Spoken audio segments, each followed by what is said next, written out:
Once again, friends, and welcome back to the Eric Zane Show podcast. Daily show where I discuss news, nonsense, and my personal adventures from right here in the Impact Power Sports studio. Impact Power Sports, online at impactpowersportsmi.com. Pick up a Yamaha golf cart there. And yes, they are giving away a Yamaha golf cart. Detroit Lions Yamaha golf cart. Autograph by David Montgomery, Jahmyr Gibbs, and Lomas Brown. Nice job. Hey, Dan. The Lions gonna have success.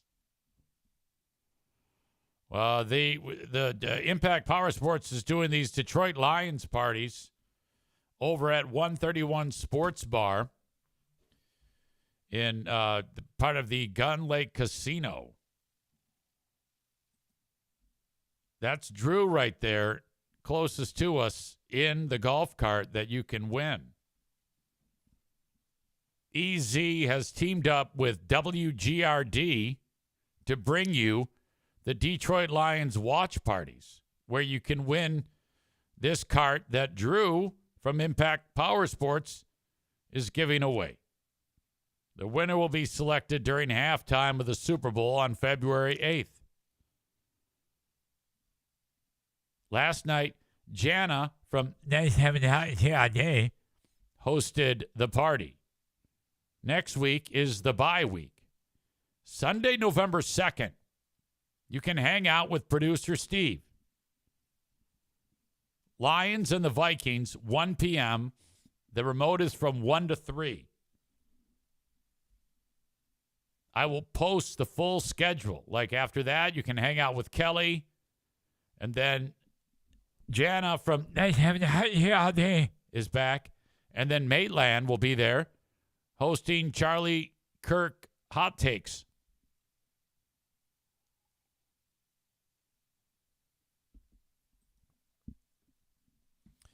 Anyway,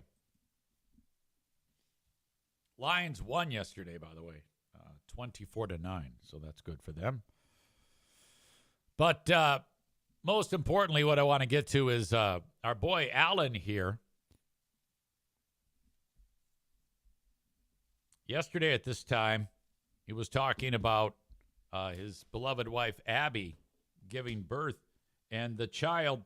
I never got this confirmed, but Alan said that the child was born at 12:48. Now that would be Wisconsin time, correct? So that is the central time zone. Is that what I'm understanding? So if that's the case, I take it back. It wasn't 1:48. It was at okay, I've got several times circled. Was it 12:29? It was 12:29. Which, if that happened in Wisconsin, that would mean 1:29 Eastern time. That would make the closest with not going over be Bob at 1:48 p.m. But the child came quickly, and then Abby experienced some complications because the medical team there had to act very quickly because there was a it was a hemorrhage. There was a hemorrhage incident that took place, and they had to spring into action to get that under control. But because of some obviously outstanding medical care and the pros that are at whatever medical hospital system that they're involved in, that's quite a feeling.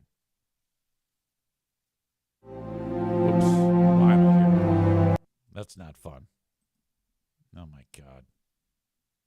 That's the music they play during the Academy Awards when there's notable deaths. That's horrible timing. That's almost as bad as when I was talking about the trouble Jim had when he was born and hearing, I don't want to work. I just want to bang on the drum all day. Or Jum.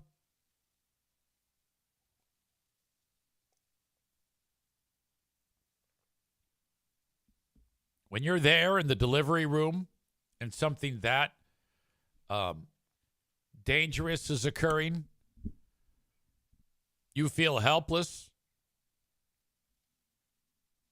Bread Bull Brain Chris didn't know it, but he did steal my thunder here because I was just about to get into that song, Lightning Crashes. We were thinking the same thing. Now we can make this comment now because she is fine, but if you're in the hospital waiting room, or not the waiting room, the delivery room, and something terrible like a hemorrhage takes place,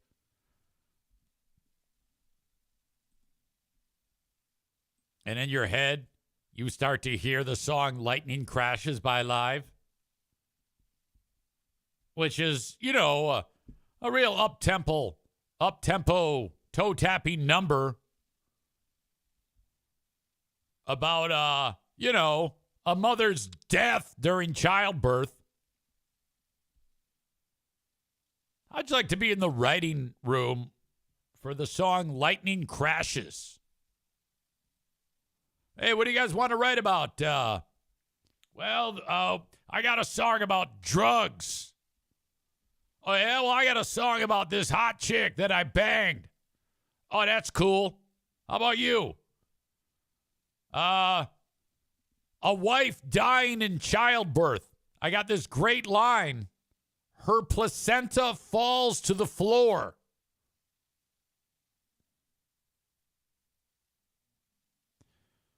Not that long ago, I was up north, and there's this little hole-in-the-wall bar that I go to for the California Reuben that they have, and they have bike night.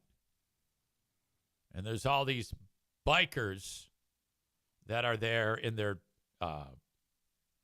gay costumes. And it's an outdoor setting. This is warmer.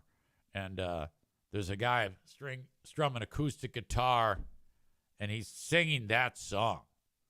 And I'm like, God damn it. This song always haunts me. I open up the car door right as I hear, her placenta falls to the floor. The angel opens her eyes. A confusion rushes in before the doctor can even close the door. I'm like, fuck off! The fucking song. So much dread.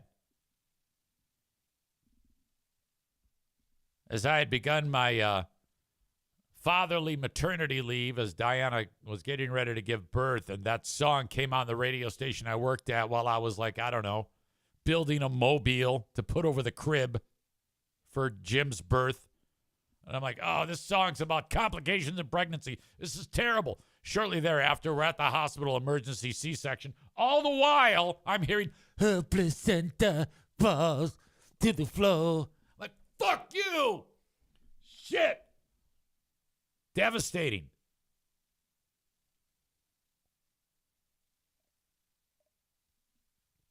Yeah, if you're in a delivery room with your beloved wife, or if you're a mom giving birth, and for whatever reason, the doc likes to play a few new tunes while he's doing his job, and the song Lightning Crashes comes on, you break whatever is playing it.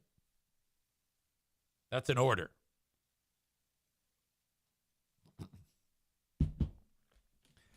I have a story related to this that is a perfect time to get to. Let me just say, though, that Mom is okay, I'm guessing, Alan, because you're here. And can we get some statistics and vital information that everybody asks about when a child is born? So, like, if you run into somebody and they're like, hey, I need to know. And what they want to know is if mom is okay and the baby is okay. Now, if you don't want to spend an hour talking to them, do not mention the problems that occurred. Just say, she's doing okay. because that's true. You're not lying to them. Oh, she's doing great. A little weird when when the baby was born. You might want to allude to that, but just say, but they got it sorted out. Just to avoid, okay, it's all about time management here. The last thing you want to be doing is having a long, drawn-out conversation with fucking people, because your life just got a whole hell of a lot more busier with baby number 3. Child number 3, I should say. Mom and baby are great. They're heading home today. Outstanding. Can we get the weight and length of the baby? I bring that up because that's what people want to know. Well, how much did it weigh? And then you say, I don't know, and you give a weight, and they're always like, oh, wow. Yeah. Oh my God. Now, the only time that interaction is worthy of anything is when the child comes out like 18 pounds.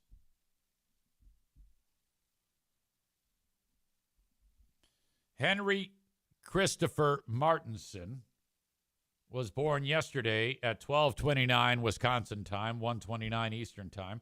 7 pounds, 5 ounces, 20 1/2 inches long.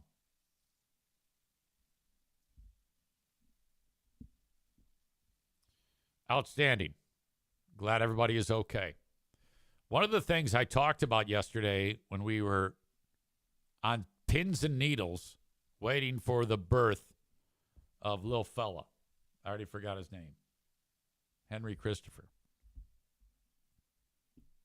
was how much of a dick moron move it is to give birth at home.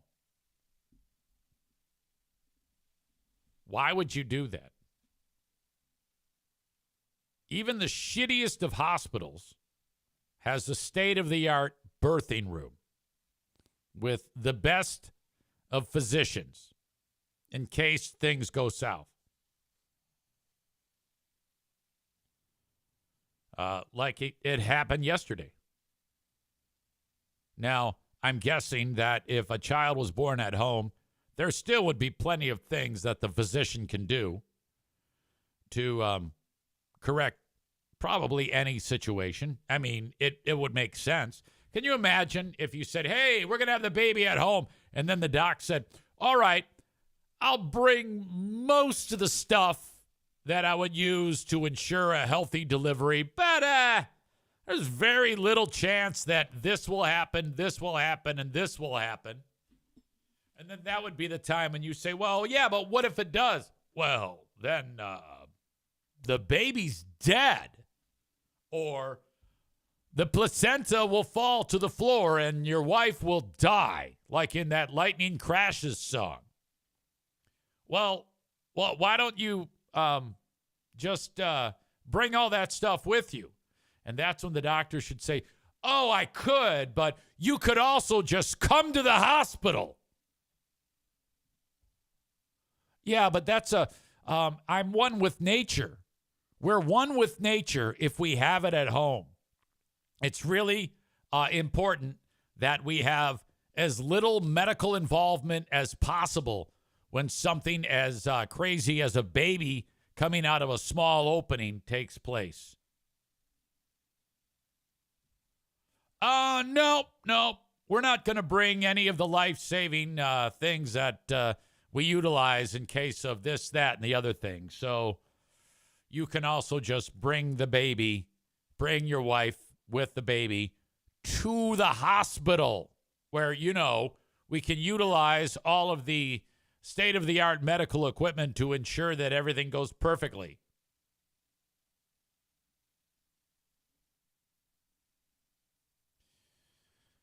Tyler says, quote, oh, good, you're going to have it at home. You have an oxygen tank there in case the child needs assistance with breathing? Oh, no.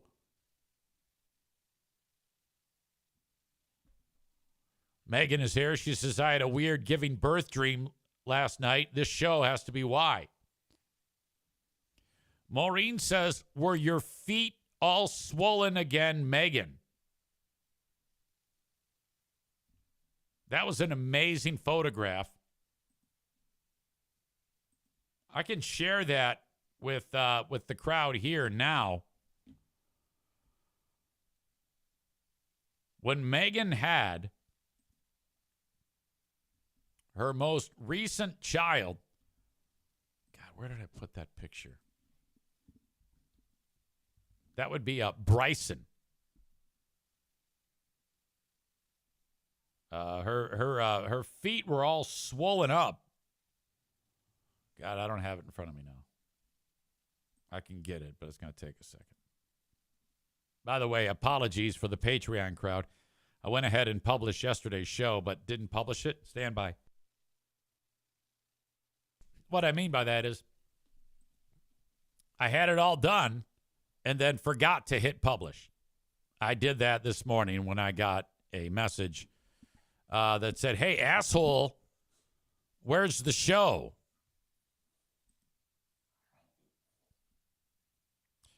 When our beloved Megan gave birth to Bryson, this is what her feet looked like. Something happened that made them break in half, apparently, because that's what it sure looks like. Wow. The crease there, that's like her ankle. So that is really bizarre. I mean, think about it. People talk about what happens to a lady's body when a child is born. And to think about if your extremities look like that, imagine what it's doing to all the other systems and parts of a lady's body. I was sensitive in describing that, but what I'm trying to suggest is if the feet look like fuck, can you imagine how long it takes to make her maw look more like a normal vagina? My God. Yeah, your feet look like shit and your vagina looks like Howdy Doody's face. Good God. Chris says, Megan, send Eric an updated photo. No, don't do that. Don't do that. That's weird. Murder Lover Linda says, the broken ankle elbows there get me every time. By the way, she was standing up in that picture, and we don't know how.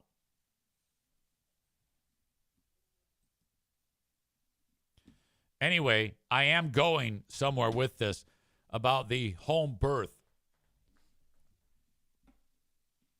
As Tyler adds, my wife had carpal tunnel syndrome post-pregnancy, and that's apparently a common thing. When you say carpal tunnel syndrome, you mean like the thing you get from typing too much at a desk? Is that what we're talking about? How? Or is it carpal tunnel syndrome of the vagina? So basically, Tyler is suggesting that hands grew out of his wife's vagina.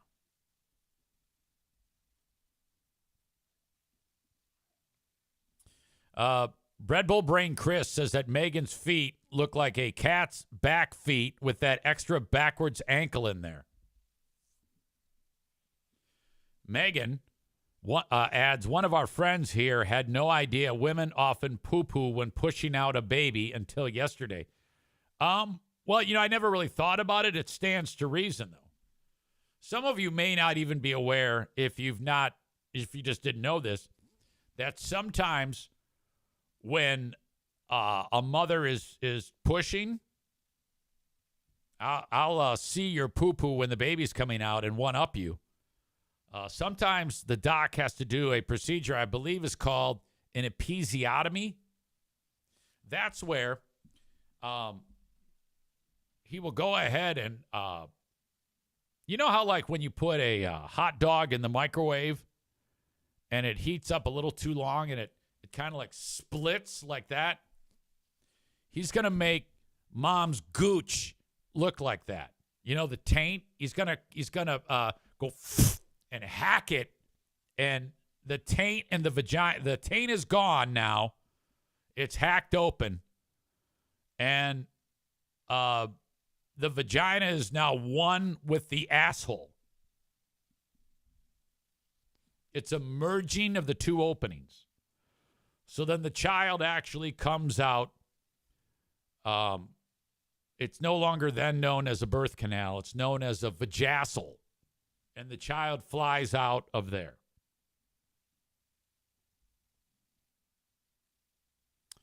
And then after that happens, you know, the mess is extreme. And then the doctor has to sew up Mrs. So-and-so. It's unbelievable. Can you imagine the first doc that ever did that? Like, the kid was huge, and he's like, there's no way. And then he just did that, and they're like, oh, my God, what the fuck is wrong with you? He's like, trust me, it's going to work. And then it worked, and then, you know, from that point on, everybody, the word spread throughout the land. Pardon the pun on spread.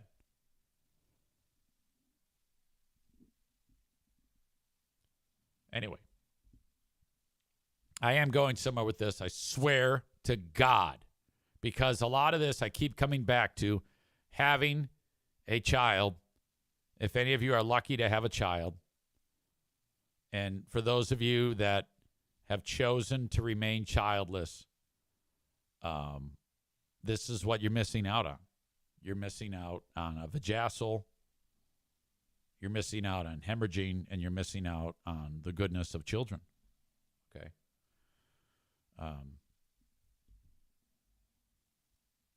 This influencer, who is all about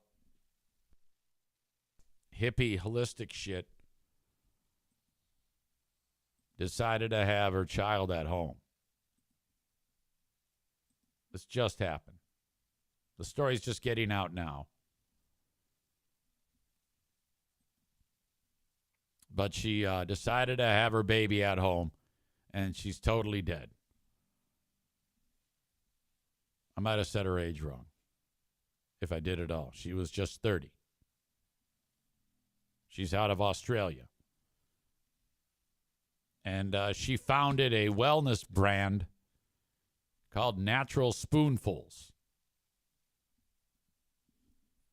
That tracks that the person who created Natural Spoonfuls and championed toxin-free living would then segue to, let's have the baby at home. Because if you're going to create natural spoonfuls and you're saying, all right, you can only make sure that you take extra precautions so that there are no toxins in your life, whatever that means. I mean, I don't have any. I mean, I know what that means, but I don't. She said to her 80 billion social media followers, I am having my baby at home, and you should too, because a home birth is so much better, and your child will thrive. Now, dad, who is now single dad raising the child. This all happened, by the way, on the 29th of September, but the story is just started to be disseminated as of last night. That, I mean, seriously, if you're touting have a baby at home and you're telling everybody to live toxin-free and all that hippie shit, and I would say that that's very bad for your brand if you're, dead because the hospital pregnancy or labor and birth resulted in your death. This story does not go on to say whether or not Stacey Hatfield would have survived if she was at a hospital, but I think it's important that whoever wrote the article and whoever is involved with this whole organization or the husband, this is the time for the husband, Nathan, to say, had she been at a hospital, she would have survived. And if she'd only not gone too far, we would be a happy family today. So no matter what hippie asshole is trying to sink their claws into you, never, ever, ever turn away medical care in favor of a DIY project at your home.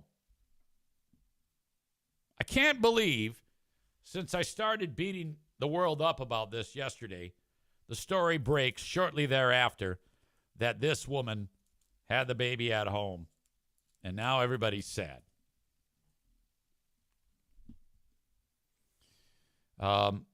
Husband says it was an unforeseen and extremely rare complication.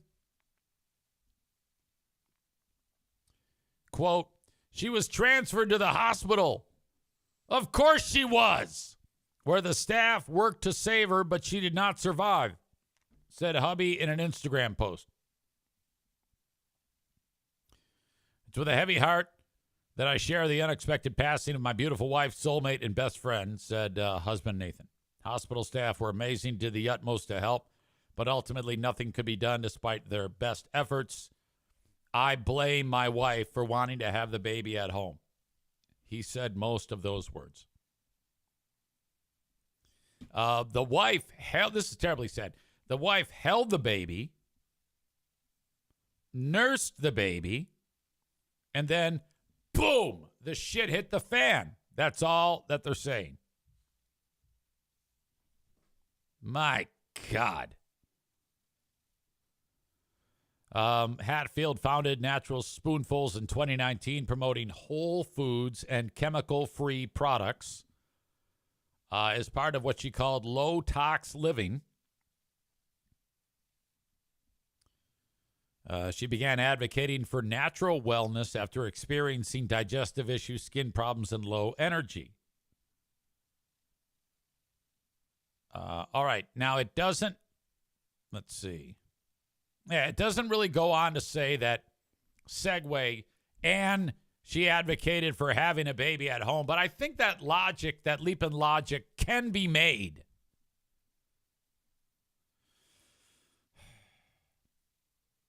Late wife is described as someone who was most at home in nature, surrounded by trees and sand at her feet, and had no interest in material possessions.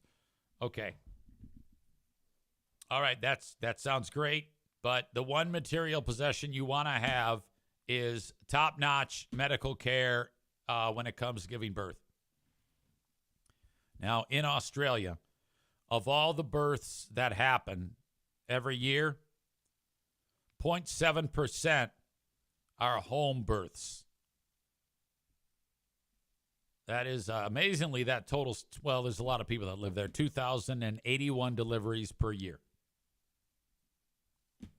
My God. Rebecca says the only at-home DIY part of babies should be the creation of said baby. Well, not always. Doesn't have to be. The rest should probably have medical professionals on hand. Bread Bull Brain Chris says hippies and hillbillies have bathtub babies. Murder Lover Linda, she died doing what she loves, said no one. I think that if you're going to have a child at home, it should be with the type of family where your wife's already had several babies.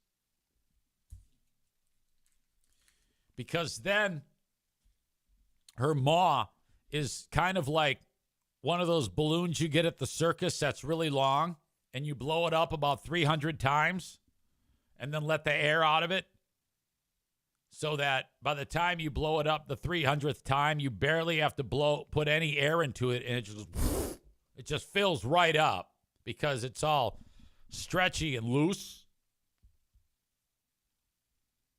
That's how when, like, you see a guy who's rushing to the hospital and next to him in the car is the wife, and she's like, oh, I just had the baby. And she doesn't sound like she's in any distress at all because she's had so many babies. Her vagina is enormous. And the birth canal, it's like throwing a pickle down a hallway. And then it just, baby just comes out, and the kid's like, hey, the head is not misshapen. It's absolutely pristine. The child has had no trauma whatsoever. And it's incredible. And the mom's like, oh, wow. The 11 babies we had before this one must have done something for this one.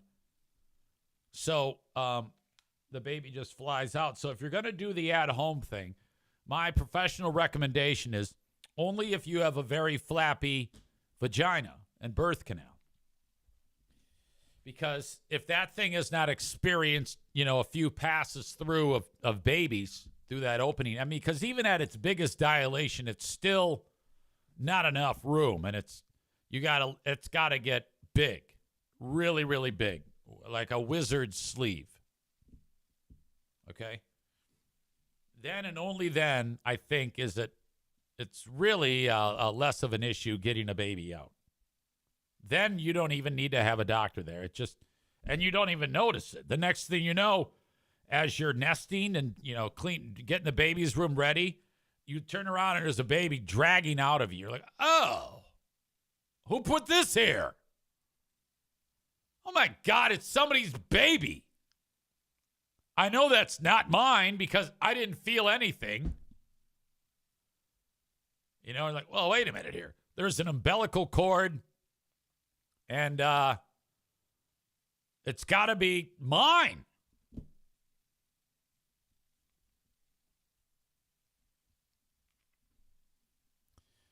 All right. Well, anyway, that is terrible that happened. Don't be like her. Ladies and gentlemen, last night, while trying to get to page 150 of Brent Weeks' The Way of Shadows for book club tonight at 6 p.m., there was I couldn't believe it. I could not believe what happened at about page 130. I read it and I went, huh? Wait a minute, that didn't just happen. And then I kept reading more. I went, what? You did what? That just happened? I know that Black Belt Nick knows what I'm talking about with this part. It was a jaw dropper.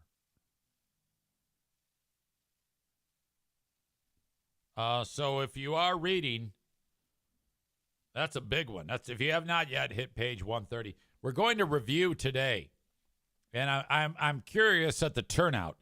Now, when if you're on Patreon, you can watch the show live. You don't have to have read the book.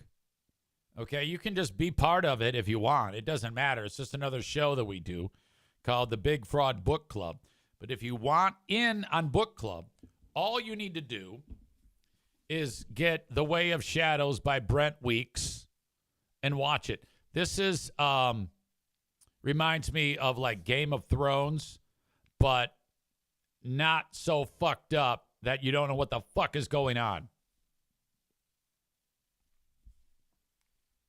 This writer, Brent Weeks, is about, in my opinion, is a smarter writer and does not let an overabundance of characters get in the way of the story.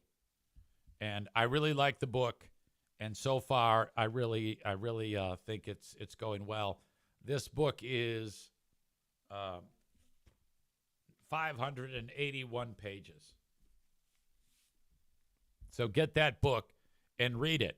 Now, if you want to discuss it with us, it's on Patreon, patreon.com/Eric Zane.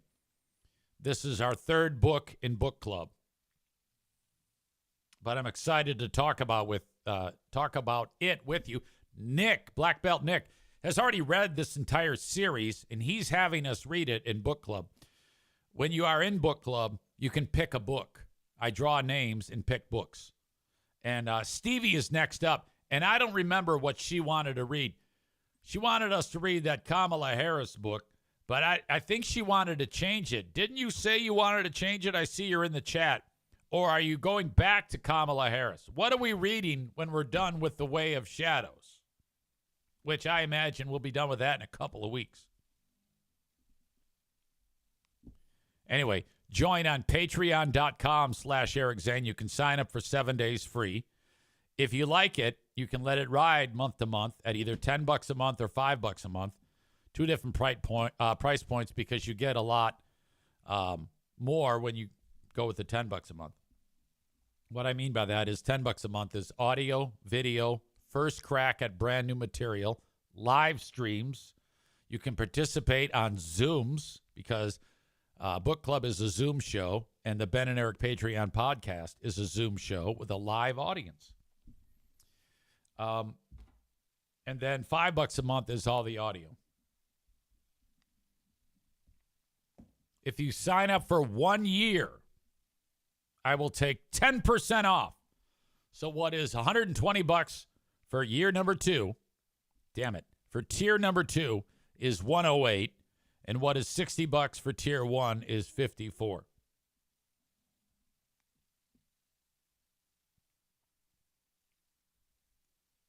Tophus says, the Hound from Game of Thrones was a terrific character. Does this book have any characters that make funny statements about chickens? Okay, the Hound on the HBO show was awesome like that. In the book, nothing memorable. There is a great character in The Way of Shadows that reminds me of the Hound. That is all I will say. You should read this book because you're kind of a dork too. So I think you would like it.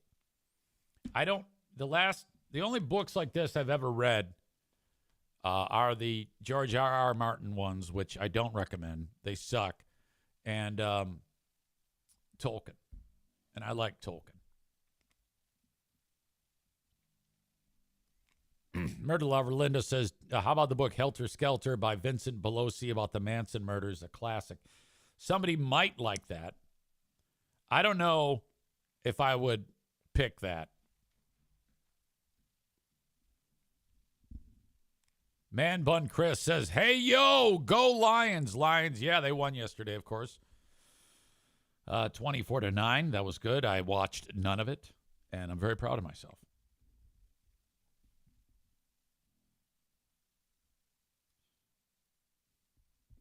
Megan says it was really confusing to me when I downloaded the wrong book in the series yesterday and heard the same names but a totally different story. I'm sorry you did that. All right, so that is today, 6 p.m. Eastern Time. Big Fraud Book Club commences. Okay, how many of you think that when you say something into your phone, it listens to you, and all of a sudden a purchase is made or you're signed up for something that you didn't sign up for? I used to not think that, but this is now the second or third time that this exact thing that I'm about to tell you about has happened to your old pal Eric Zane. I don't remember what I was discussing with Pooh Bear, but I brought up a company that I used to market for on this show, which I liked. They were meals by a place called Factor 55. And they show up to your door frozen and they're self-contained, and they have really good food in them, and they heat up well despite being frozen. And when you take the thing off and you look at it, it's quite wholesome. Real vegetables roasted with maybe pork loin or a chicken meal with whole grain rice and asparagus or something like that. They do a bang-up job, frankly. And I remember marketing them on the show for an ad campaign, and it was cool. And they sent free food for me so I could experience it. That's part of the how it works.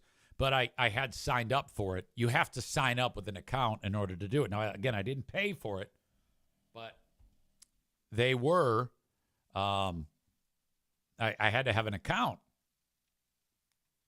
So once that ended, I didn't renew it.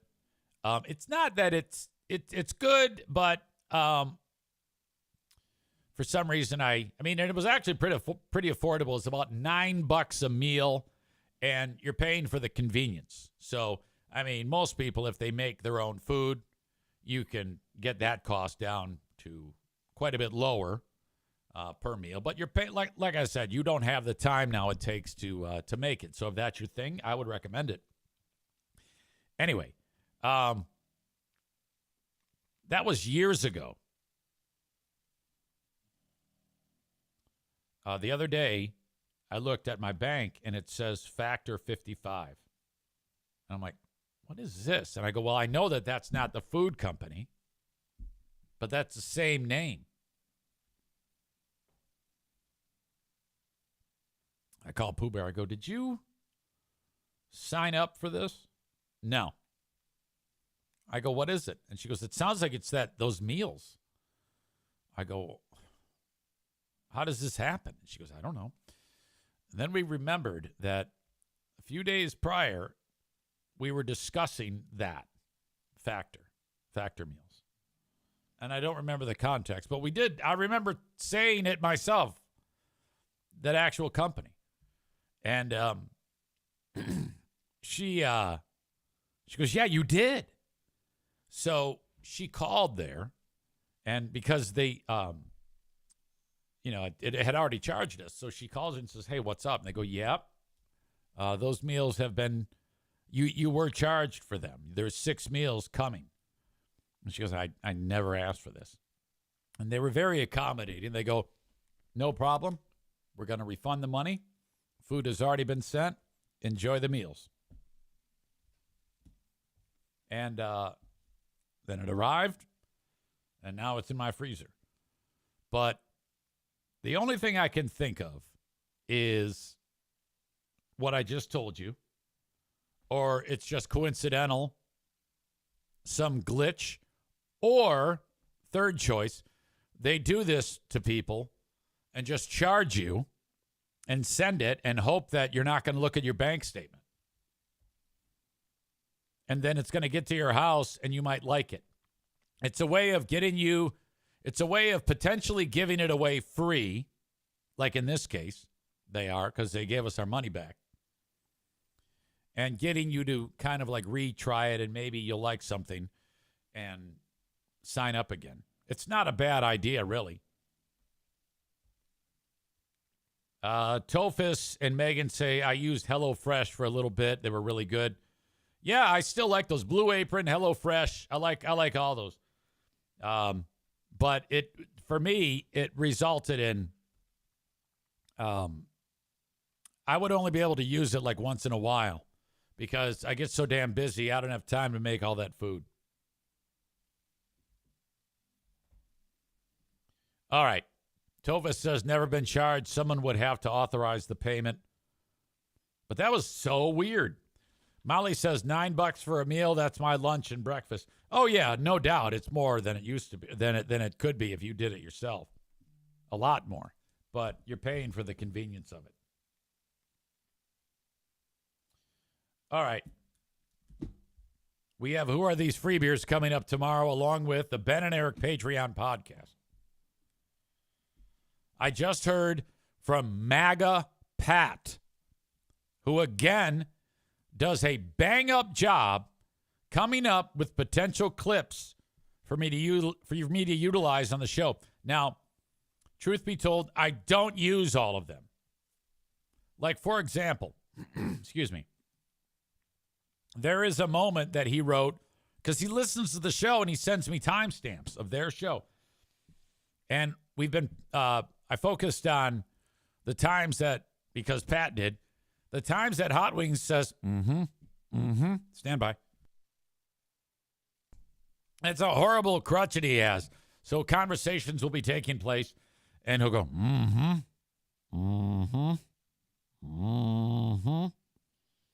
and it's bad. It's really bad. I'm looking at this. He has 1, 2, 3, 4, 5 of them from Monday of last week, 2 from Tuesday, 7, 8, 9, 10, 11, 12, 13, 14, 15, 16, 17, 18, 19, 20, 21, 22, 23. 22 from Thursday. And 4 from Friday. The 22 from Thursday, October 16th, happened from 90 minutes into the show and for the next hour and 20 minutes. He writes, this is a major supercut. Note that Hot Wings is rubbing off on all other members of the show that now do this. Pat, I'm not going to lie to you. I am not going to utilize those because it's a little redundant. Not your fault, their fault.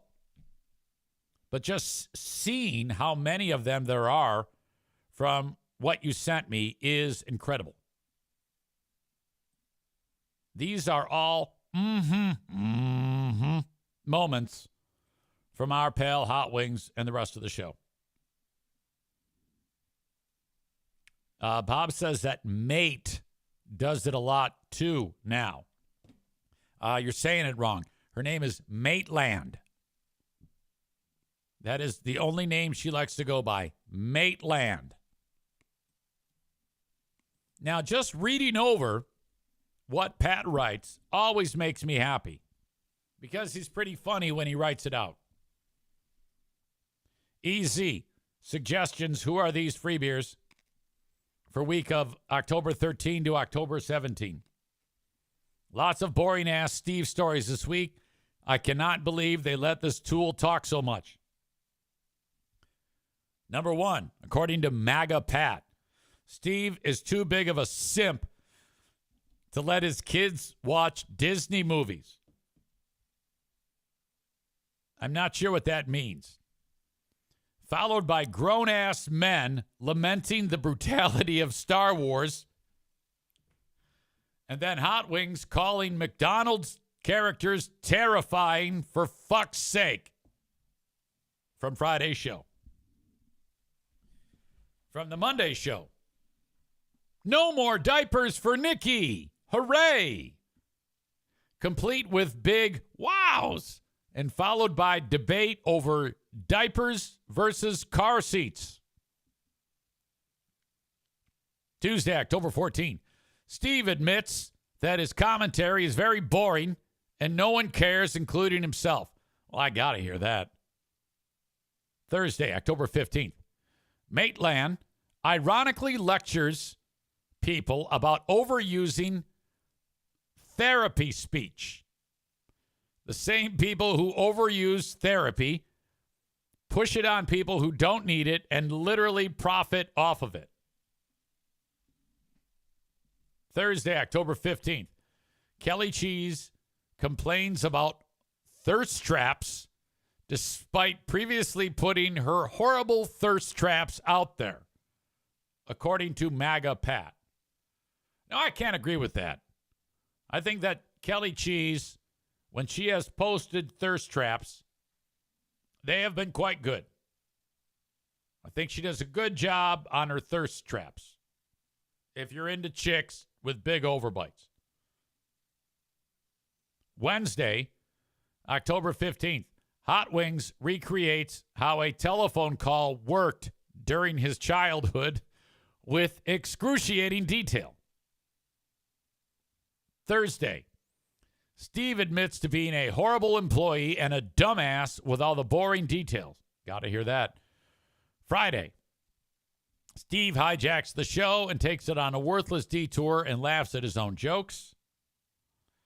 Friday, Hot Wings makes 2 back-to-back jokes about Welcome Back Cotter and Right Guard deodorant. Hilarity ensues. Not really.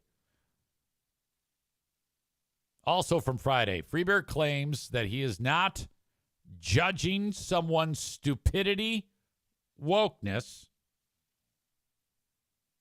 And then Pat writes parentheses, so that he appears like a nice, understanding lib, according to Pat. Again, this is MAGA Pat, so he throws that out. Oh, you lib.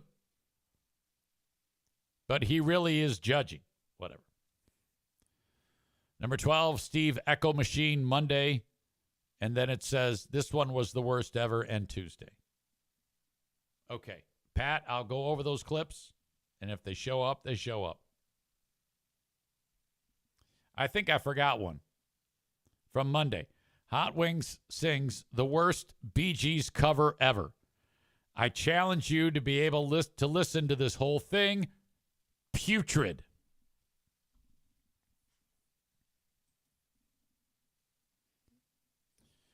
Tophus says it's like they're telling everyone how bad they are while like hiding in plain sight.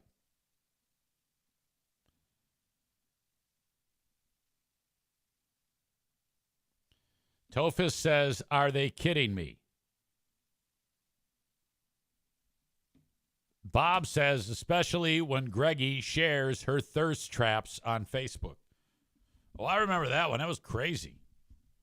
Yeah, if you're Freebeer's wife, Amanda, you are pissed off about that.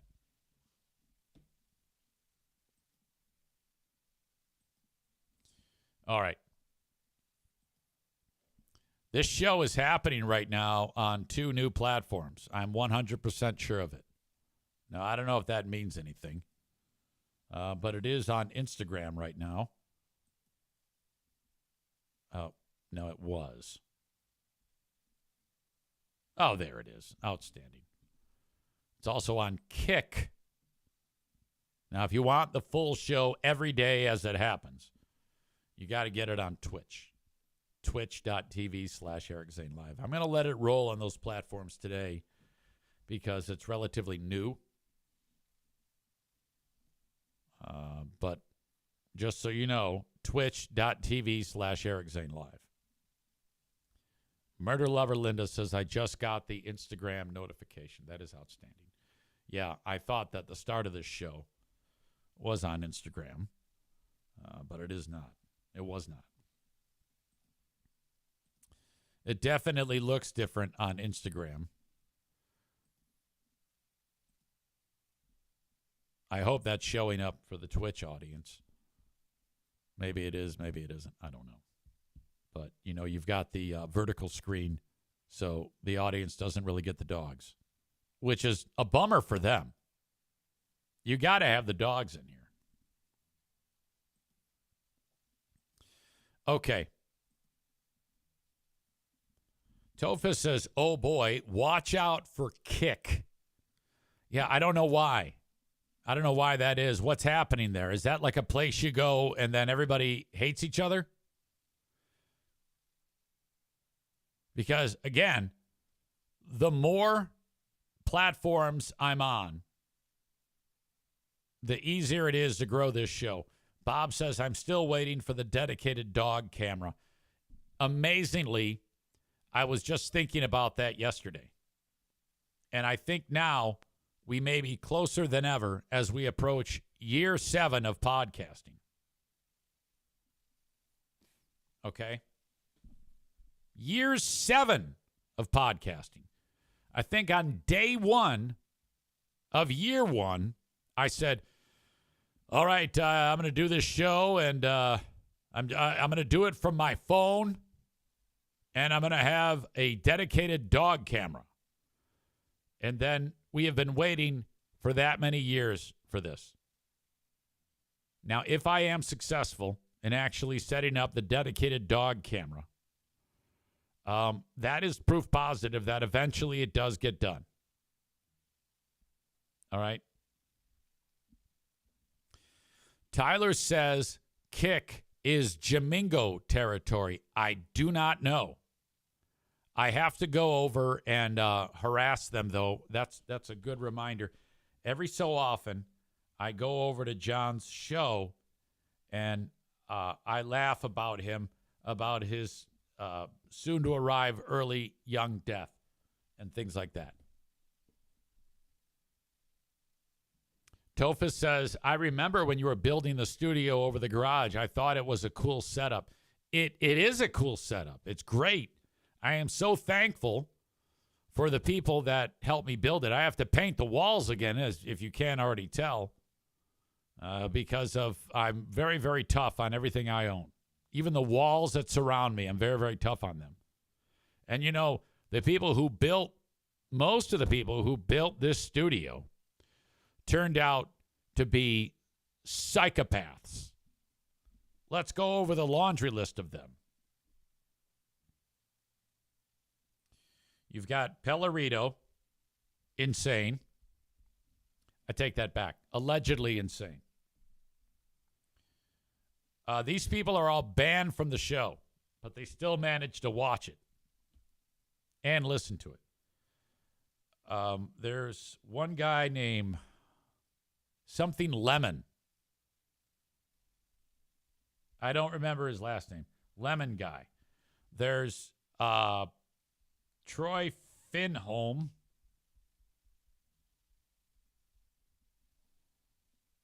Andrea, sexy voice Andrea.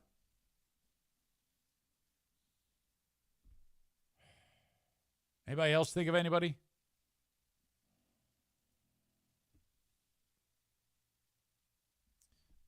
Those four come to mind. Dean. Boring Dean. Oh, my God, Boring Dean. Holy shit. Yeah, there's a possibility that they're watching to me right now because they installed cameras in the house. Tyler says Nick. That would be Patriot Nick. Well, only in spirit. He probably sent like $5,000 over to help fund it. Anyway, thank you to them for helping put this together. And that eventually came apart, though, years later when we had like a big falling out, and then that's it, you know. With me, it's one shot, Mom Spaghetti.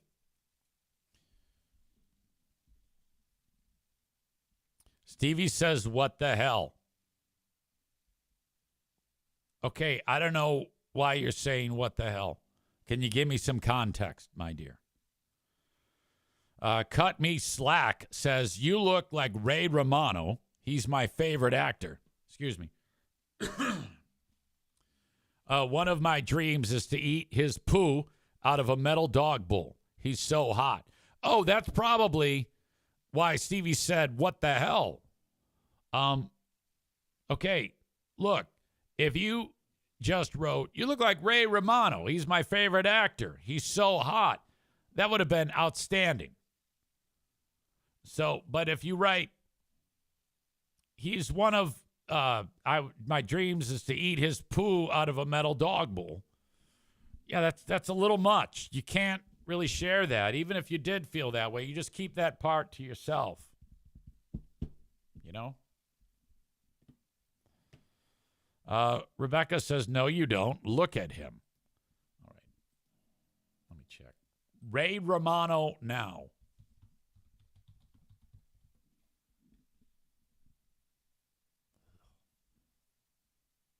By the way, he's 67 years old. That's a bummer for me.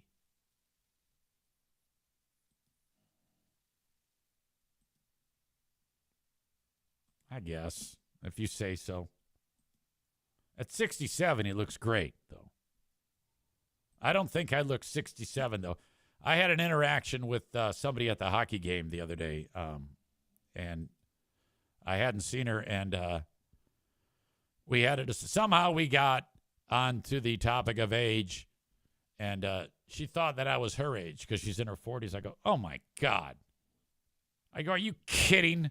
That's ridiculous. No, I'm 55. She goes, I didn't see that. She goes, I just thought you had premature gray. I go, well, I did. I do. I've had this a long, long time, but thank you. I said it's because of God's chosen people. All right. I'm going to take a quick break. Cut Me Slack says, you look like Ray Romano in his prime, mate. Wouldn't mind having a crack. I'll say that much. Well, that's outstanding. That is a very nice compliment, and I appreciate you very much. In fact, I'm not even going to take a break right now because if I know that I'm the eye candy, I can't. That means that there's eyes on me, and I like attention. All right? I just need to know if you're a dude or a chick. Both good. Okay? There was a time in my life when I used to get like bothered when dudes would tell me that I'm attractive. But as I've gotten older, I have dropped my homophobic ways. And I am no longer like concerned about that. Not that I would do anything. I mean, if I'm walking down the street and a guy comes up to me and a girl comes up to me and they said, "Hey, you're attractive. We want to take you to Pound Town." I keep walking. As you know, my sexuality is, my sex drive is nearly gone. Not my sexuality. My sex drive is nearly gone with the medicine that I take. And it's ridiculous. It's like I'm one of the Unsullied on Game of Thrones. That's another Game of Thrones reference for you.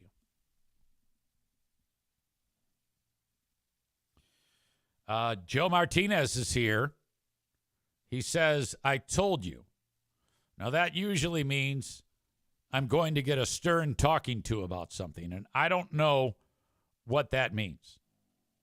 But if he shows up and drops, "I told you," he's usually going to follow it up with something about Michigan or the Lions or something else. I don't know what. But expect that to arrive in 3, 2, 1, go. Fire. Tell me what you told me about. I don't know. If you did tell me something, it went in one ear and out the other. Not like it's going to do me any good to listen to a local Mexican hillbilly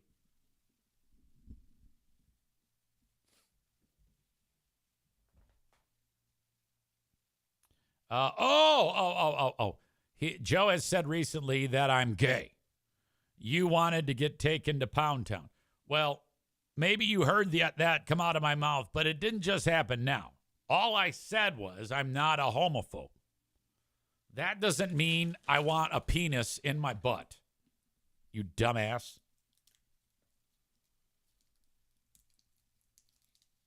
New audience member Cut Me Slack says, "Help me decide. Basmati rice or couscous with dinner." I don't know what basmati rice is. But I would go with the couscous.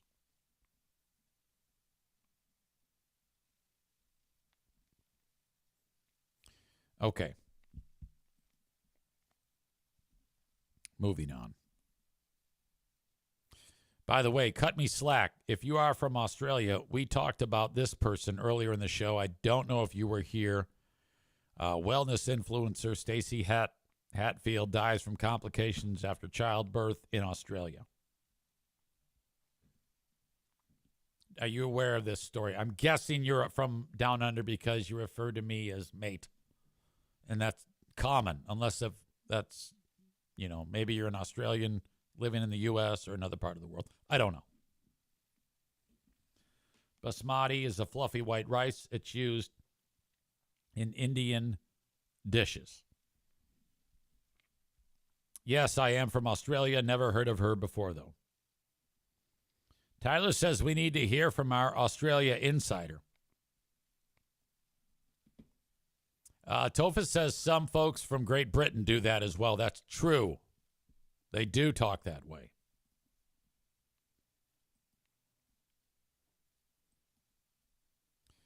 All right. Tell me what you think about this. The Homeland Security Chief, Secretary Kristi Noem, is being called out because the government is spending nearly $200 million on 2 new jets. One that will be used for Kristi Noem's travel. Luxury Gulfstream jets, as it's described. Well, it doesn't say luxury. It says the purchase of Gulfstream jets for DHS leaders. So when I see Gulfstream, I think that sounds like, something like a Lear.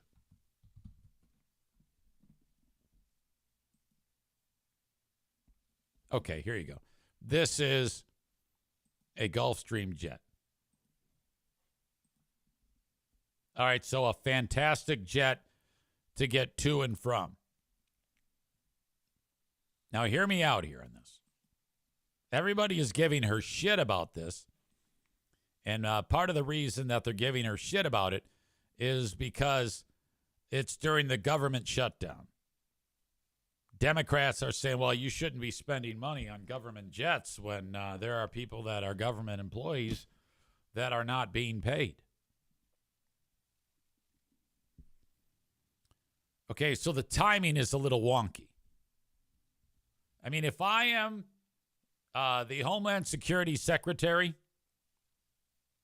and I have the opportunity to get a brand new jet to fly wherever I'm supposed to go in a private Gulfstream government jet, I'm doing that 10 out of 10 times with your money. And had she agreed, had this been a story and the government shutdown was not going on, no one would have been aware of this. No one would have had any idea.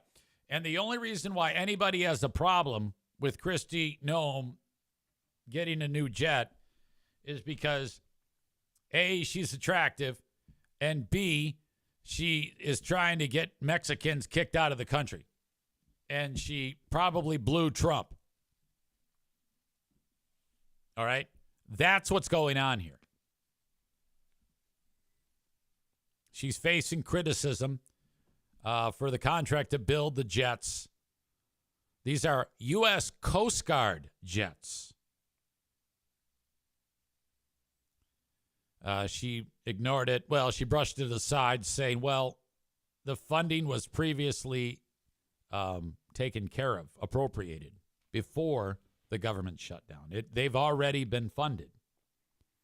And her thing is, well, the Coast Guard needed to replace 2 aircraft, actually several aircraft that are very old, 25 years old, and they need to be replaced for the mission of the Coast Guard. And she happens to fly in Coast Guard jets when she is like, let's say there's something going on at another spot in the country and she has to be there quickly. She gets in the jet and she goes. Congress appropriated the dollars and paid for them in what was known as the Big Beautiful Bill.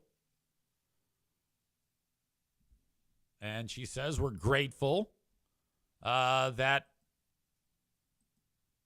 we've been able to have that. The jets came in from a last-minute line item inserted into congressional appropriations in May, sparking scrutiny from Democrats given that Noem already had a plane, one both Noem and the Coast Guard have said is part of an aging fleet. I guess my question is, how do you expect members of the cabinet to get to and from? Like, are they going to jump on a Spirit Airlines flight? I mean, at some point, you have to have your own vehicle, right? Plane to get to and from. I mean, can we agree on that? I mean, it does. If you think about it, the plane is going to be built and she's going to have it. And it's not like it's hers to keep. It's whoever is in the administration for the years to follow, decades to follow. This thing will be used again and again and again. But that's not stopping Democrats. Rosa DeLauro from Connecticut and Lauren Underwood from Illinois said, we need more information on the purchase. I can't read. Quoted, has come to our attention that in the midst of a government shutdown, the United States Coast Guard entered into a sole source contract with Gulfstream Aerospace Corporation to procure 2 new G700 luxury jets to support travel for you and the Deputy Secretary at a cost of the taxpayers of $200 million. It appears you are routinely prioritizing yourself and those closest to you over the needs of service members who protect the nation.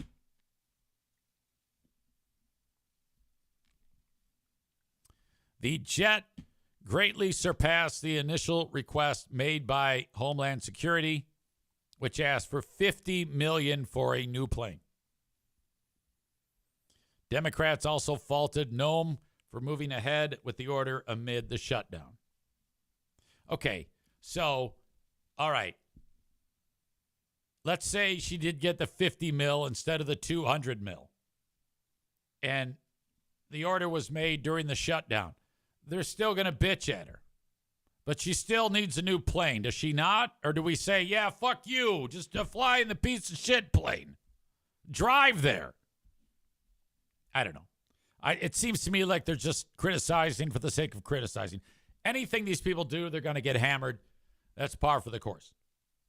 That's their job to hammer anybody on the right. I cannot say words today. I said Hamill.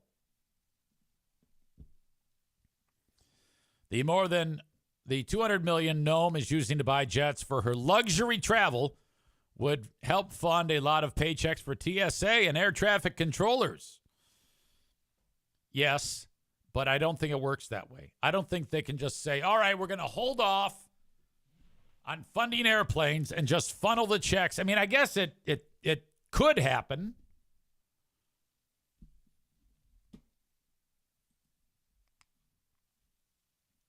Bread Bull Brain Chris says, new Greyhounds for all elected officials. Megan says it's poor timing at the least. Yeah, she should have waited, but I think she might like doing things that piss the left off. I know that that's what I would do. If I am involved in Trump's cabinet, like let's just say in a hypothetical fantasy world that Donald Trump showed up at the house and he said, I want you to be on my cabinet as the director of podcasting. I would say outstanding. And I would immediately start trying to piss people off. I would be making a video of myself in a fighter jet dumping shit on other podcasters. That's how I would behave in all of this.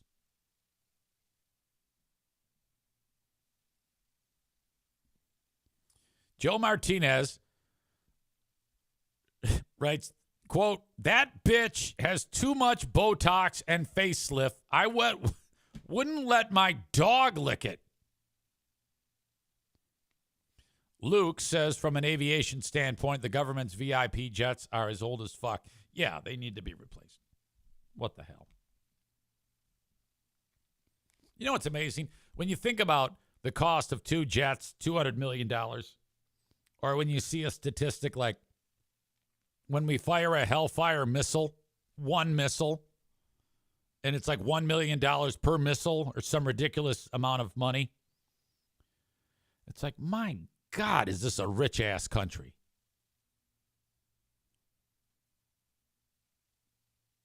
Honestly. I think that easy day one of the presidency, formulate a way that if a person can turn their life around and not be addicted to drugs and alcohol, they would be supported as much as possible, as long as it takes for them to get on their own feet. My own way to end poverty. But you would have to prove that you have gotten off drugs and alcohol. Like, they would have to take the first step. Becca Shea says, luxury, they need luxury jets. Well, I don't know what the price point is, so I would need more information. If it costs $200 million for the luxury one, or like each jet costs like $200 million, or let's say $100 million for one jet, I would look at my options, you know? If you got good, better, best, what does it offer? I mean, I could see that maybe do without the leather interior and, the wet bar. If there was, you might have a spot where Gulfstream doesn't make anything but a luxury airliner. or jet, whatever the fuck it is. Bob says no private jets for government. Air Force One for the president and vice president. Otherwise, strap into a C-130 and fly around that way. Maybe. Badger says C-130s are old and slow. Look, I don't know, man. I don't know if I want Department of Homeland Security flying around in a transport. These people might have to get to places fast. And don't forget, 4 years later, 3 years now, there's a new regime coming in. And it might be a Republican, might be a Democrat. We don't know.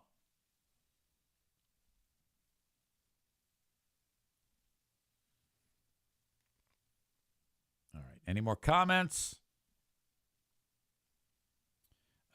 Joe Martinez writes, just like the ballroom that is being built for over $200 million at our cost, and asshole Trump can say whatever he wants, but we are paying for it. I just saw a video where they are actually right now ripping down the one portion of the White House in order to build the ballroom.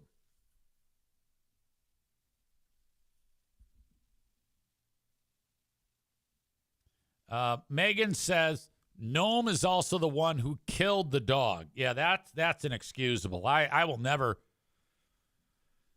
Yeah, I was only disgusted with that. I was disgusted with that for 5 days because she's so hot. That was a horrible thing. And for 5 days, I hated that. But she is so goddamn good looking that she gets a pass now. I can't even get behind that joke. Bread Bull Brain Chris says, we are 37, and then there's 12 zeros after it in debt. We aren't rich. Tophus says, rich-ass country with the highest infant mortality rate out of any first world nation. All right, you guys are doing a good job of making me think that we are not rich.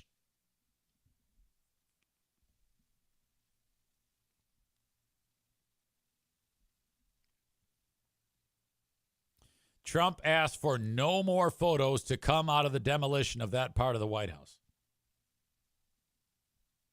All right. That's all I have to say about this ridiculous story. I have several sponsors that, as you know, make this story possible. By the way, I cold called some dude today. And I introduced myself, and it's another company that details cars, because the last company that I had, they ended up going in a different direction. So now I'm looking for a new car detailer. So I reached out to this guy, and he has as his business contact his own personal phone. He picks it up and he goes, "Hello?" And I said, "Yeah, is this so-and-so?" "Yeah." I go, "Hey, this is Eric Zane, formerly of the Free Beer and Hot Wings Show. How are you?" He goes, "Fine." I go, "Well, I do a podcast, and I think I should be talking about your business on my podcast." And he goes, "Okay." I go, "I'm sorry, I'm catching you off guard. Here's what's happening." So then I started talking to him, and then I got the information that I needed to send him whatever it is that I send. And I go, "Sorry, I caught you off guard there." He goes, No, it was crazy, because the second you started talking, I was like, how do I know this person? So it was very interesting. Hopefully, we'll turn around the business and get him on here. Now that I've cleared the air with Amanda, Greg's wife, and Amanda is no longer trying to cancel me, it should be good. So hopefully, now that we are on the same page, we'll be in good shape.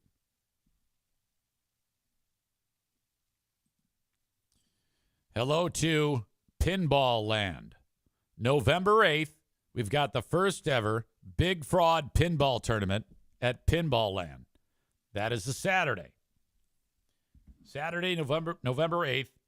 We head over there at 8:30 in the evening. Before that, we're going to meet over at the Rockford Corner Bar at 7 p.m.-ish at the Rockford Corner Bar. And hang out, get something to eat, get something to drink. Hopefully Saul will be there again so we can watch him do Pinball Wizard on the machines. And have a great time. The more the merrier on this one. I just invited 500 people directly on my Facebook page. November 8th, Pinball Land in Rockford, Michigan. There is an event linked up. I should say an event notice on my Facebook page. If you go to the Facebook page, you can RSVP. I would say the odds-on favorite to the Pinball Land tournament is Jeremy Kay, because while he was losing 135-plus pounds, he was playing a lot of pinball. That is a picture from Pinball Land itself. That is not a stock image. So click on it and RSVP whether or not you are going to be there. I see I've got 5 interested. Who would that be? Jennifer Marie, Tom DeVette, Rebecca Fabiano, Alex Schemmel, Chad Vanderband. Thank you. Go to the spot on Facebook. It's at the top. It's pinned to the top of my Facebook page, and RSVP, or just let me know here. That would be cool, too.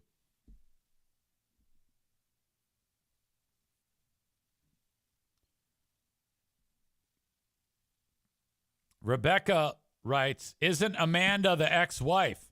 No, that's his current wife.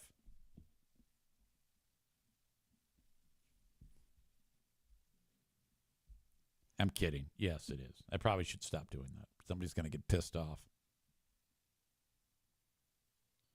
Are Jeremy and Rico going? I don't know. I think so. Our Jeremy Kay will not be there, actually. That's good news. We don't want him there because he's so damn good at pinball. He's got to work. Alan says about calling Greg's wife Amanda, come on, guys, catch on the joke.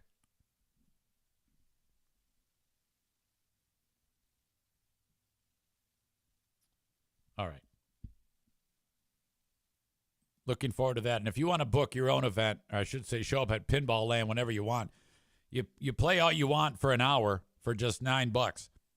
$15 is 2 hours. $20 the whole day at Pinball Land in Rockford, Michigan. If you need a mortgage, call upon the Mario Flores Lakeshore team of Van Dyke Mortgage. Buy now, refinance later. 231-332-6505. 231-332-6505.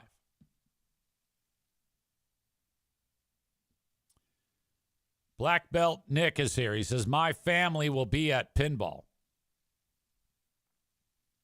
So you're telling me you, Abby, your new baby Henry, and your 2 other children will be there? That's exciting. I don't know if you were here at the beginning of this podcast, Nick, or near the beginning, but did you happen to hear my discussion about how my jaw dropped when I got to page 130 on The Way of Shadows by Brent Weeks? Were you here for that discussion? I gave away no spoilers. And you may not be aware of what happens on page 130, even though you've read this before. But I want you to go to your copy of The Way of Shadows and open up the book to page 130. And then 1, 2, well, just the whole page.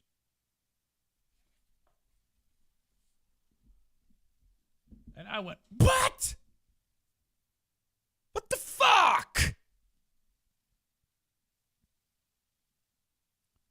Go get your book, turn to page 130, and if you're just opening it up right now, anybody else, it won't mean anything to you. But if you've already read this book, which he has because he picked this book, he loves it. He's reading it again. Jump to that page, Nick, and then you'll be like, oh, my, yep, I can see why. Ridiculous. And why I like what happened is because in my brain, I'm like, now how the fuck is he going to write his way out of that one? How is Brent Weeks going to? That's a very interesting plot point. Excellent job by the writer, in my opinion. Book club tonight, 6 p.m. Be there on Patreon, patreon.com/Eric Zane. Nick says, I look forward to Big Fraud Book Club, as do I. If you're on Patreon, I'm going to send you a link on Zoom. And then if you're a Tier 2 member, actually, I've been making Book Club available for Tier 1 and Tier 2. Like the Book Club discussion. Because, and that's the one time I'll do it. I mean, I'll do it every time I do it, but just for that show, Big Fraud Book Club. Because some folks are on Big Fraud Book Club, but they're not on Tier 2. And so I make an exception just because if you're taking the time to read the book, I want you to be able to either watch or even participate in the book club. Alan again says, R.I.P. Big Fraud Book Club. No! Are you kidding me? Big Fraud Book Club is fucking amazing. You cock.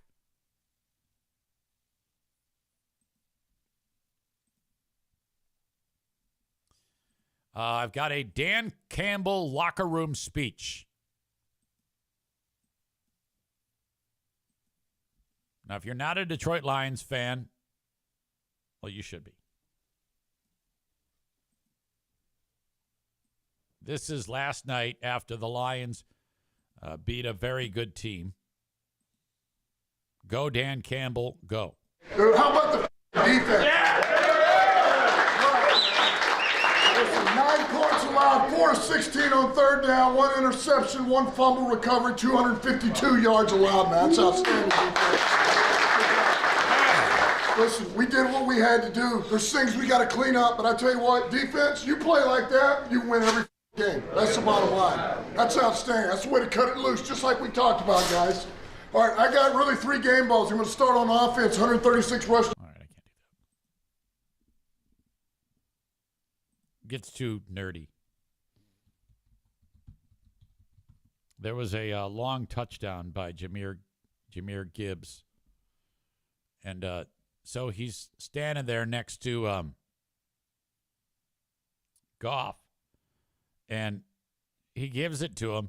And then he's running so fast, it looked like there was something wrong with the TV. It needed like Benny Hill music in order for it to be perfect. Look at this. It was that incredible to see how fast that guy was running.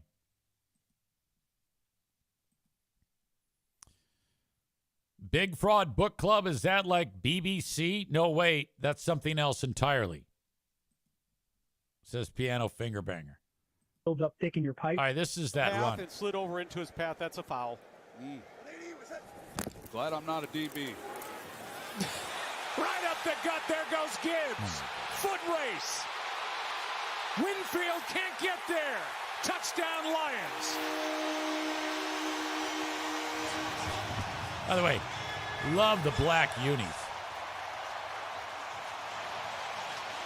Fun Selly. Damn. They end up showing a replay of it, and it gives you an idea as to how that went. We're not even through So he's number 0 here. a half. What a game he's putting together. And then these two big guys, they like shove everybody out of the way, and all he has to do is just run right through it. Tate Radledge and Penei Sewell, the right guard and right tackle. I mean, Penei Sewell, he just moves people in the run game. And also, you don't Look at the have crowd. runs like this unless you get And cooperation. then this guy from the here, wide he's receivers. blocking Malik whoever the Raymond fuck he comes is. up. He's able to come up and pick off Tyke Smith. And the collection of those three guys, along with Sam Laporta, who secured the edge, I mean, you're not going to catch Jahmyr Gibbs. All right. Yes. So, yeah, I'm coming back from class last night. I listened to none of it. I get home. It was on. I watched one or two plays, and I said, I can't get into this game. And the plays I watched, the NFK was watching them. They were going backwards. Like every snap of the ball, there was like a penalty. And then somebody would get hurt, so they take a commercial. I was like, this fucking sucks. I'm not watching this. Fuck this shit. I'll watch the highlights, and then that's it. Piano Fingerbanger said, I read he hit 23 miles an hour. Alan is here. I've got a question for you. I asked this question yesterday.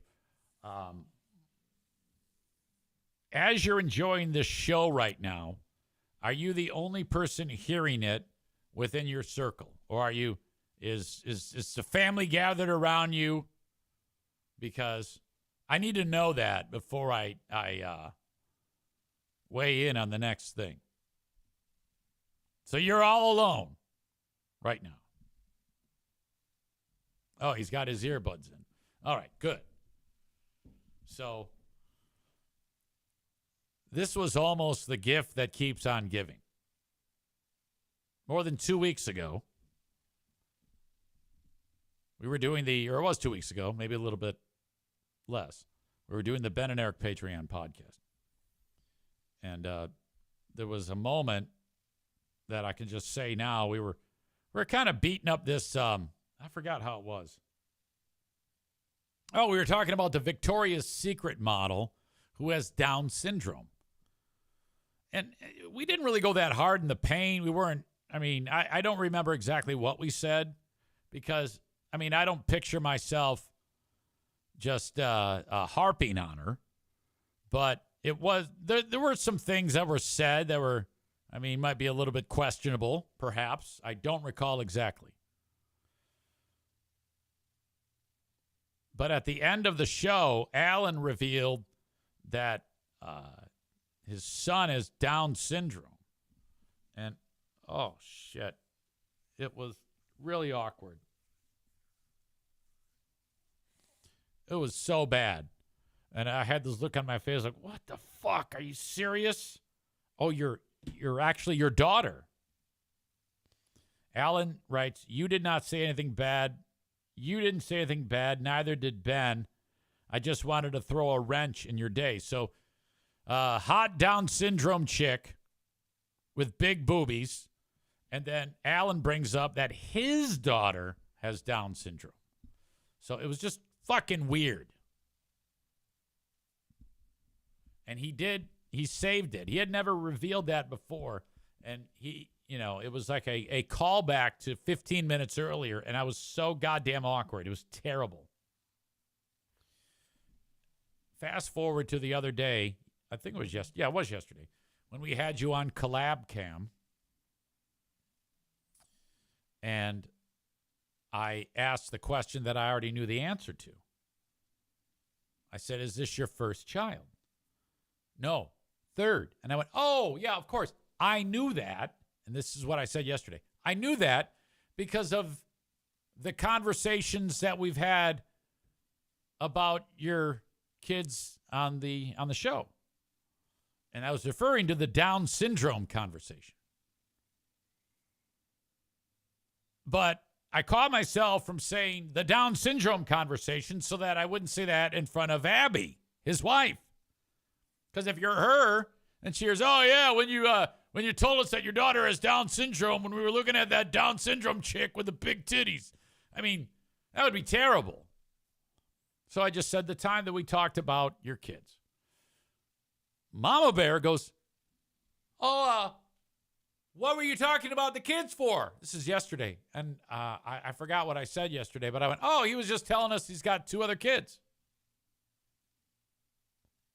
Now, it was bullet dodge, and you didn't you could have thrown me under the bus, but it started to kind of get back to that awkwardness again. Did you sense that was happening?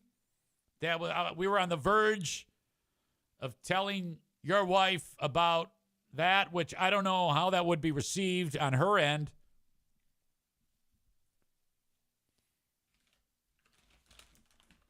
Alan says, I caught on for sure. Yup, I said nothing, LOL. When you got off of the collab cam, was there any follow-up from Abby? Maybe like, hey, what was he talking about there? Anything? Because I really don't want to upset her. And if I'm looking at a kid with Down syndrome on the cover of Vanity Fair, it's bound to go sideways.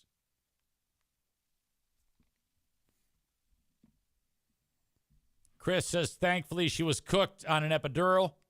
She probably doesn't remember. Thank God. I was scared to death about that. Not going to lie. It would be just my luck to mess that up.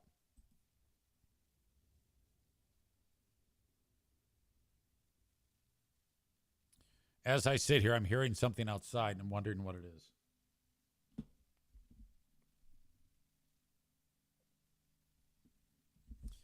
All right.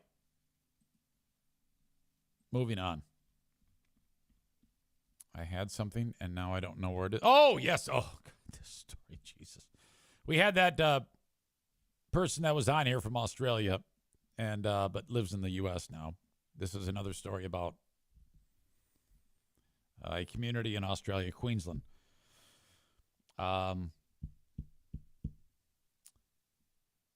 Dad is on trial. I don't know what he's being charged with, but it could result in a lot of time jailed, I'm guessing, because of something terrible that happened.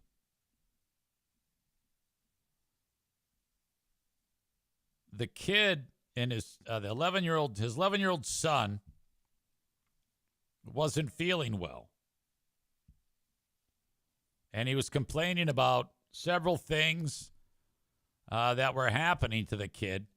And the dad said to the 11-year-old, "You're drunk. Go sleep it off." Told the kid to sleep it off. And I want to pause right there because what type of arrangement are we talking about here where the dad would suspect that the 11-year-old, was hammered? Like if you're in a home setting and you would be suspicious that an 11-year-old was drunk, what type of care is being offered to the 11-year-old in the first place? If the 11-year-old has access to alcohol, and if the 11-year-old does have access to alcohol, do you want dad saying, "You little fucker, you're drunk, mate. Go sleep it off"?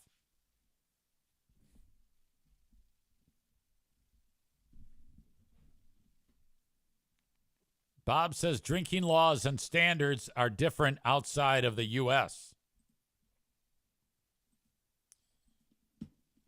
Yeah, but we're talking about an 11-year-old. Can children, or I should say, do young children drink in Australia?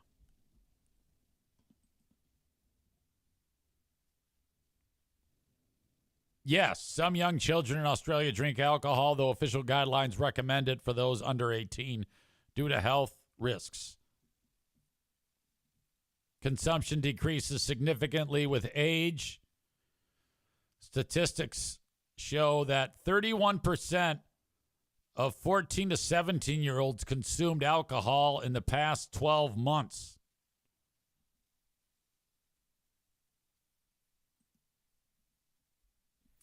No word on 11-year-olds. So I guess perhaps, but not that young, right? Alan says, You can drink at whatever age if you're with your parents in Wisconsin, LOL. Piano Finger Banger says, I'm pretty sure in Wisconsin, you're born with a tall boy in each hand. By the way, if you're watching the show right now on Twitch or Instagram or Kick, you see Darla is at attention and O'Neill is wondering what's going on. There's a thunderstorm raging, and they are not happy.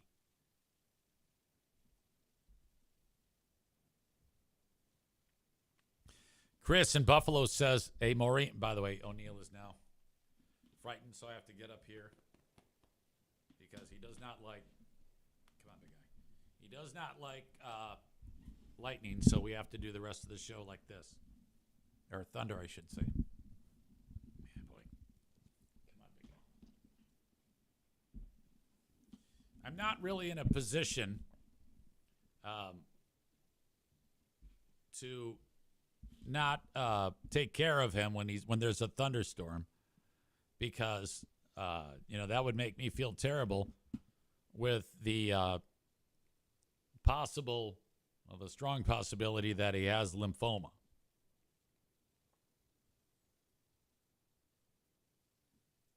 So I'm always here for him, so that's why he's getting in my lap right now. Darla also not a fan of lightning, thunder. Bruce doesn't care. Benny, he's got a problem with it, but his hearing is shot, so he doesn't even hear it anymore. I have a little bit of more information about this story. The kid was not drunk. He was bitten by a snake, and Dad told him to go to bed and sleep it off, you drunk fucker. And then the kid is now dead. I don't know if you can hear that rain coming down, but boy, it's a soaker. Hang on. Hear that? All right. So that's what happened. And now Dad is in trouble. He's on trial. 11-year-old boy died from a snake bite. Dad told him to go sleep off the booze. It happened back in 2021, but it's right now being presented to a judge and a jury. Brown snake venom can cause a venom-induced consumption, coagulopathy, which can lead to profound anticoagulation, meaning the blood cannot clot normally. So if you ever saw that movie by J.J. Abrams, Cloverfield, when the things that look like king crabs would bite you and then the blood starts coming out of your eyes, that's what's happening with this snake bite. 3 adults had received information that the kid may have bitten by a snake after he'd fallen off a ride-on mower the day prior to his death. Dad said he's fine, he's drunk, put him to bed. They said that the kid's death could have been prevented if Dad wasn't stupid. No alcohol was detected in the kid's system, and now the dad faces the possibility of a prison sentence if it shows how negligent. Well, it's easy how negligent he was. Good God. What the hell is wrong with you? Nice job. What an absolute moron.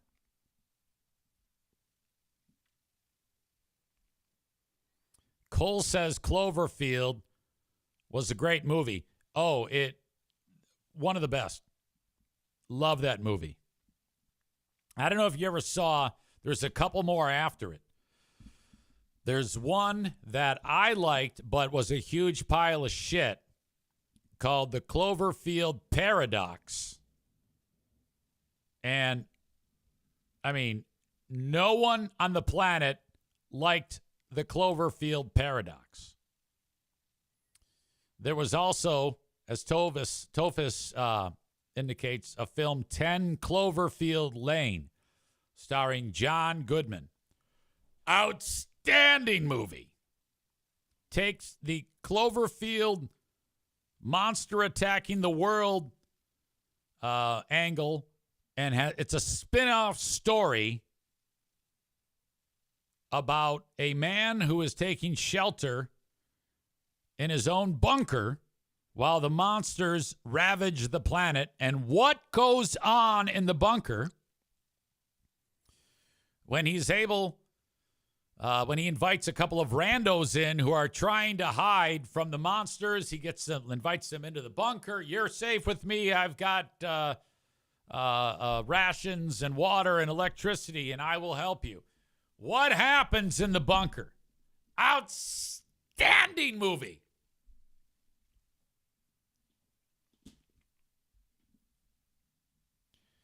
All right. Anyway, Dad here is an Asshole of the Day nominee. If you have an Asshole of the Day nominee, by all means, leave it in the chat. Rebecca says, I'm thinking Hank is hiding from the Thunder in bed with Jeremy right now. Jeremy sleeps at this hour. Normally, that would be the time that he joins us, but for the past 6 weeks, he started this new job, so away he goes, working 60 hours a week. Remember, 60 is the new 40. Update. I have not yet heard back from the old folks home, so I don't think they need my assistance. But I definitely need... I had somebody reach out to me. This is an interesting email.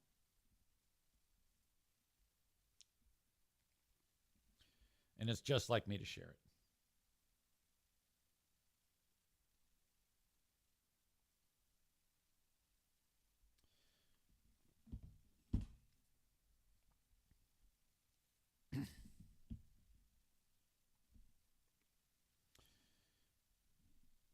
Easy. Big fan. Love the show. No, that's not the right one. Oh, my God. Give me a second. By the way, Cut Me Slack just followed on Twitch. I appreciate that. Very, very cool. Hopefully, we will see and hear more from you. Okay, I'm scanning for this email. Okay, here it is. Easy. I have a personal question for you. You can tell me to F off and I will understand. You have said many times that you made almost $500,000 a year, presumably for several years when you worked at FBHW.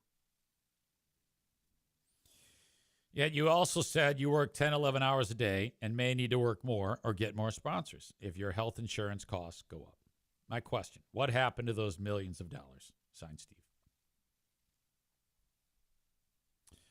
And I wrote, no worries. The short answer is I saved it. That's for when I get old and cannot work anymore. And I want it to stay that way. So I try to earn as much as I can so as not to deplete it. Thanks, he says. And first off, it's not millions. I did save a bunch of money because we all should. After I paid off everything that I had to pay off, I was very, very fortunate. And the good years where I earned that type of money, it peaked at the level that I've talked about many, many times. But leading up to it, it was, if you were to work backwards, it was less and less.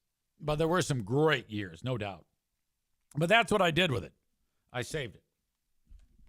So in case you're wondering, that's what I did, because when I do finally hang up the headphones, I mean, I want to relax. That's the point of it. So anything I can while I'm available to work, I'm deathly afraid of running out. I don't ever want to run out of money. So if I have the opportunity to make some to offset any cost for, like I talked about, what he was talking about there, the insurance costs and things like that, I don't touch that shit. It's locked away, and it's earning money. And I highly recommend that if you have any money to put away, whether it's $100 a month or $1,000 a month, you need to invest it with a trained professional. I recommend Morgan Stanley because that's who takes care of me. And that's not a sponsor or anything like that, but a trained mutual fund advisor to create a trust for you and your family is absolutely key. And the good news is I didn't start till late in life, especially for you young audience members. Holy shit. You don't have to earn $500,000 a year to retire a very, very wealthy person. So save your money is what I'm telling you. And thank you for the email. He's probably like, he's lying to us. He doesn't have any fucking money. All right. Anyway, your asshole of the day is coming up in just a bit. Megan says you work for vet bills. That is true. And the fraud bus. She says, I'm not bringing that fraud bus up. Tyler says he's lying to our ears. He blew it all on hot tubs. David says relax and pick up sticks in retirement. You know what I'm stoked about? In 10 years, the home will be paid off. If you can ever access a 15-year mortgage, if you can swing a 15-year mortgage, good God, when you call Mario, ask about a 15-year mortgage. This would be ideal. If you got a 30-year mortgage right now, let's say you bought a $300,000 house and you got a 30-year mortgage on it at 6%. And you're paying $2,000 a month. And then as time passes, you're paying it off for 3-4 years. We're looking into our mortgage financial crystal ball, and the rate drops down to 2.9%. You can, for a 15-year fixed, what you were paying a 6 on, you're now paying a 2.9 for 15 years. Your payment will be about the same or maybe even less, and it's 15 years less of a finance. You're saving a ton of money on interest, and you get it paid off so much quicker. Absolutely do that. I did that same damn thing. And it was just before COVID hit. And I was lucky enough to get believe it or not, one of the lowest rates that has ever existed in the history of finance and mortgages. I think the all-time lowest for a 15-year mortgage was 2.35%. I was lucky enough to get 2.65%. And then the shit hit the fan on the world.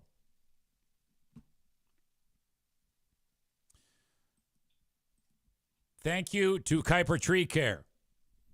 If you want to get rid of unwanted trees on your property, call them. They're in West Michigan, 616-828-8225. Excuse me, KUIPER, treecare.com, 616-828-8225. They'll get rid of the trees. They'll grind the stumps down. Maybe you just need a tree pruned. Maybe you just had a thunderstorm roll through and there's shit all over the front yard. They'll get rid of it for you. Maybe you got a tree that's not looking too healthy. Call them. They've got 3 certified arborists that can tell you what's up with the tree, whether it can be saved. 616-828-8225. Kuiper Tree Care, online at KUIPER, treecare.com. Bob's got a great rate. Look at that. $159,000 at 3.75%. Nice.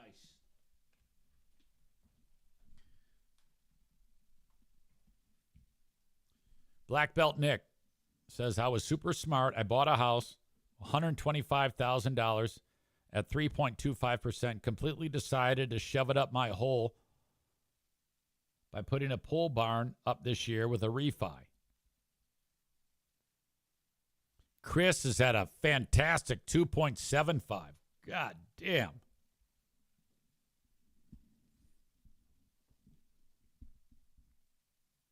Oh, I'm sorry. That's not Black Belt Nick. That is Chris in Buffalo who said that. My bad. Tyler, 225 at 7.25%. Fuck my life. Ugh. Oh, you're not kidding. You know what's funny about that is we have a close family friend who's quite a bit older than us. His name is Tom. And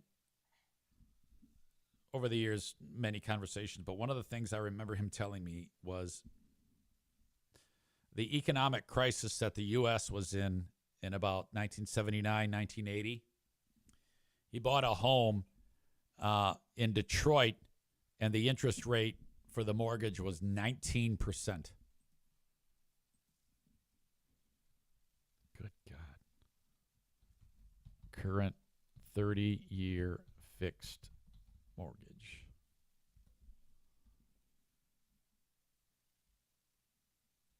All right, Tyler, right now you can get one for as low as 6.2.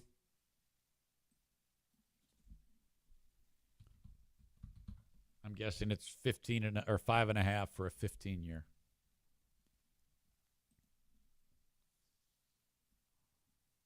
Yeah, 5.54 to 5.66. You might be in the ballpark of getting like a mortgage checkup to give you an idea of how close you are to being able to get a refi. Because if you had the opportunity to pay the same amount for 15 years less, you have to do that.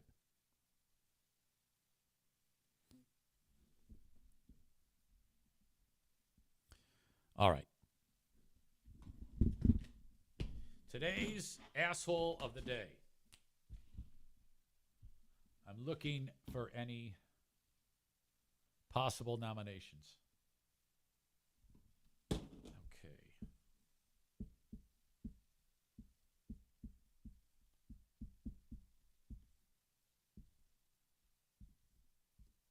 Okay, bear with me, it's long.